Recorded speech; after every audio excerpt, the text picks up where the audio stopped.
when you talk about the Syrian people and what the Syrian people want, how can you quantify that? Do you have any independent surveys where you can actually document that?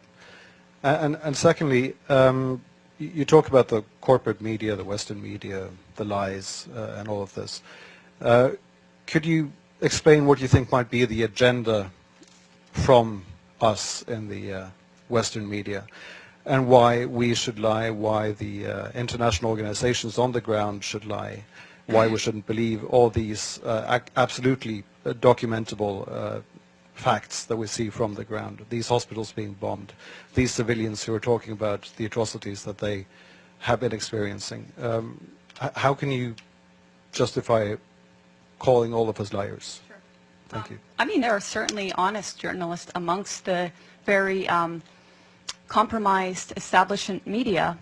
Let's start with your second question. So, international organizations on the ground. Tell me which ones are on the ground in eastern Aleppo. Yeah, okay, I'll tell you, there are none. There are none. These organizations are relying on the Syrian Observatory for Human Rights, which is based in Coventry, UK, and which is one man.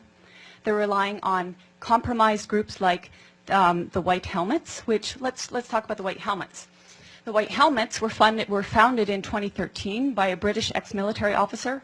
They have been funded to the tune of $100 million by the US, UK, and Europe, and other states.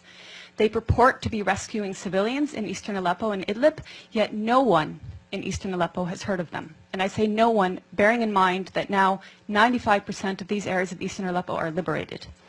The White Helmets purport to be neutral, yet they can be found carrying guns and standing on the dead bodies of Syrian soldiers. And their video footage actually contains children that have been recycled in different reports. So you can find a girl named Aya who turns up in a report in month, say, August, and she turns up in the next month in 2 different locations. So they are not credible. The SOHR is not credible.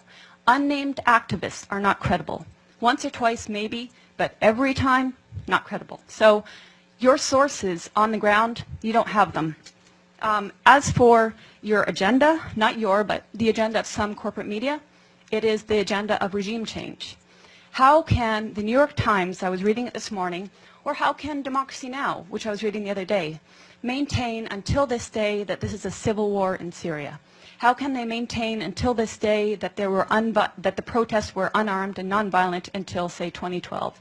That is absolutely not true. How can they maintain that the Syrian government is attacking civilians in Aleppo when every person that's coming out of these areas occupied by terrorists is saying the opposite?